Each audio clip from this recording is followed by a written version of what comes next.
We are back working on the 50 Pontiac part 2. I've got the air ride brackets in, our panhard mount, everything's done. I'm not gonna lie, I put it together, cycled it, it looked horrible. I ended up redoing it twice. It just wasn't working out, wasn't doing what I wanted it to do, so extremely frustrating, but had to get through it. I remade the bag plates 3 times. I had a vision I wanted and it wasn't following through, so cut it out. But now we got our wheel tubs. Picked them up last night. We got our wheel tubs there. Picked up some sheet metal. We got to fill in these holes here, so I'm gonna measure across. Typically they are 11 inches, so these are 9 inches, so we got to widen them out like we do on all of them, and then get into the trunk floor, drive shaft tunnel, and Mustang tank. So that's what this video is going to be. So let's get into it. So just to get an idea of what I'm looking at, I jacked up the rear end. This is now hitting, so I got to clearance this out here. I should have done that before I did that, but knowing that that's going to square off, so I'll cut across here, and I'll also have to square off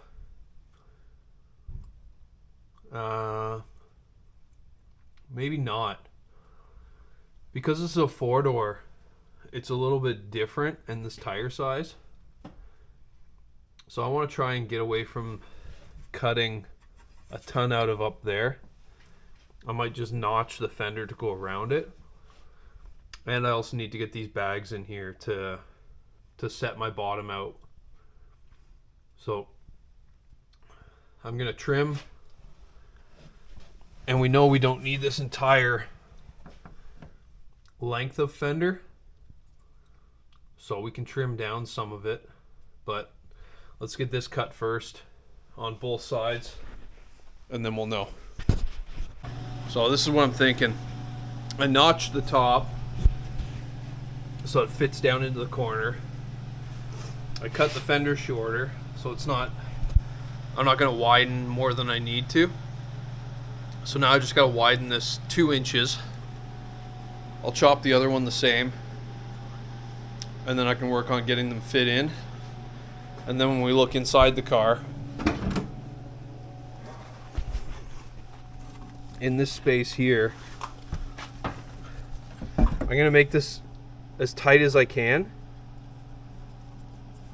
so that I don't have to go crazy modifying the back seat. So that's the plan on that.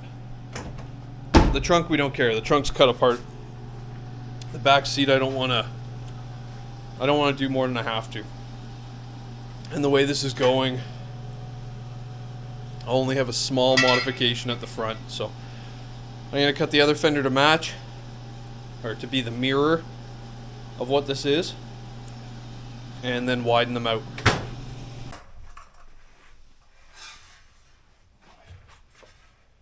Here's my trick for laying out these cut lines. So that's sitting flat on my table. I've got a 1, 2, 3 block and my scriber on top. I'm just going to follow it around.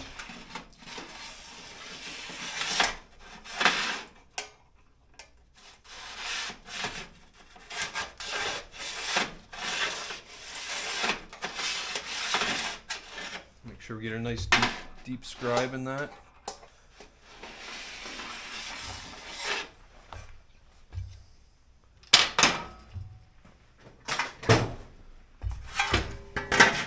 We've got a really nice mark all the way to follow, and add that 2-inch piece into.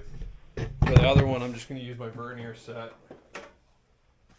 it up to 2-inch, scribe the metal, run one edge down an open edge, the other is where I'm going to cut, and that's all we're going to do for that. And then just tack everything together, and we'll have wider fenders. So once we have those, we'll get them tacked in the car. Then we can take the tires off, give us more space so we're not fighting it. We'll get the airbags out of the way too, just in case a spark goes rogue, lands on top of a bag. Ugh. Lands on top of a bag and ruins it. So I'm gonna get widening these up. Been working on the inner wheel wells, laying on my back, crammed in a hole. Getting my beard burned isn't the best idea to have my camera shoved up in there, so didn't record any of it. There's the tubs. So I'm now gonna work on doing this C-notch top and floor. I'm just thinking about how to do it. I don't have a 4-foot brake. So, and the material I have is 8 by 16 or 8 by 18, something like that. So it's not long enough to do what I typically do, and that takes a ton of time to do. So I'm just thinking about how to round the edge on it, and I might just use a bar, clamp it to it, hammer it over, and then do it in multiple pieces, which is probably a better idea anyway. So I'm just thinking about how to lay that out right now, and I'll start cutting that, and then when we come back, we'll be ready to tack it in. And then I got to pick up some seam sealer to close off these inner wheel wells, make sure they're all sealed out, paint them. Paint the insides once the floor is in. Mustang 2 tank is in the dining room. The new air tank is in my office. So we've got almost all the pieces now, aside from some probably fittings from swapping the old tank to the new tank. But hopefully we can use everything that's there. So I'm gonna figure out what I'm doing here, and we'll pop back. All right, drive shaft tunnel. I've got it cut. It's going not quite under the seat. I got to redo these pieces here for the tire covers. I got these sheets in. So I've got 1, 2, 3. This will be a 4-piece because I can't roll it that long, or a 2-piece because I can't roll it that long. It's only a 3-foot roller, and then I've got this back piece left. We got our flanges for our tank to sit on. They're all welded in. That was super smoky. Still coughing crap up today. But we're getting close. I sat the new tank on top. Fits perfect. So next we're gonna try hammering out some nice pieces to fit on those tires. So we've got our inner fenders in. Tank. What I did with the tank was I took the bolts, put them in, and welded them from the bottom, so you don't need to stick your hand up from underneath. The electric air compressor. This one has a York 210 on it as well. All of our grommets are in. Still got to hook a couple air lines up. There's our fuel line hanging down. We got a nice broke edge all the way around for the gas tank to sit in. Underneath the car, I still got to do the Panhard bolt right there. But bags are in, shocks are in, drive shaft tunnel, brand new drive shaft. I still got to put nuts on that one and tighten those up. And then inside the car, everything's seam sealed on all the back and everything. Inside the car, drive shaft tunnel, valves across the back. They're not even mounted yet. We got our tops of fenders in. So after tonight, I should just be at the back seat, hopefully. Might have to go out and get a bolt for that Panhard bar, but everything else is done. Got my final nut here. I'll get the tank in tonight. Here's our tank here. I'll lay that in, show you what it looks like.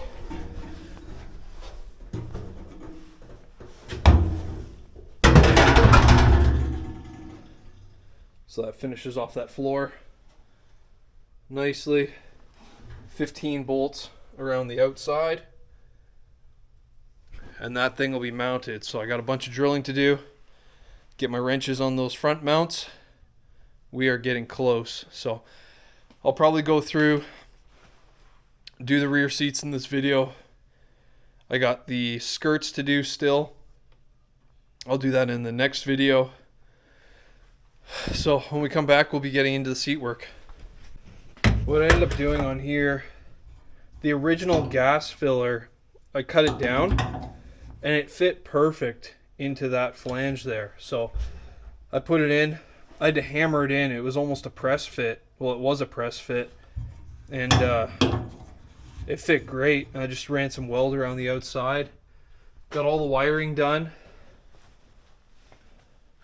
The rear seat, probably the worst rear seat I've done yet, as far as it was upholstered, reupholstered, and it's reupholstered with a very I don't know, fluffy, I don't know what to call it, but the hog rings were embedded in it. It was not fun. And then on the Pontiacs, each coil spring has its own burlap wrap that continues across to the next one, so it's a huge pain. But we got the back. The back just required notching over the floor. The base required clearing out right across the middle. I remade a front hoop on it and put some structure to the back of it, triangulated some more pieces off. So it all fits good. It's away from the wiring that runs underneath the seat, the stock carpet. It doesn't even look like I've been in this thing, so it turned out really good. The seat clipped right back into the spots where it's supposed to, obviously. The seat back, all the anchors are on it. They're all folded over tabs. So we've got our fuel sending unit wire going down into the floor there from the existing run that he'd done. All the wiring, all the valves have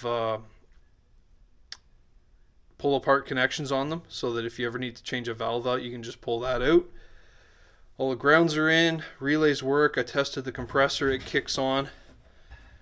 We can't run this thing until we get some gas in it, and that'll pump up the tank. There is the electric compressor, but the engine will run it way faster. So next, I've got the sending unit didn't come with a nut, so I've got to get a nut for the sending unit. The panhard bar bolt, I still got to do that. And then we're on to the fender skirts. So, and then we've got absolutely nothing in this filler hole now, just go straight to the ground. So everything's run. Everything turned out great. New fender wells, new C-notch cover. Much smaller tank, so that's the new tank there. The old tank down there. Tons of volume in that thing though.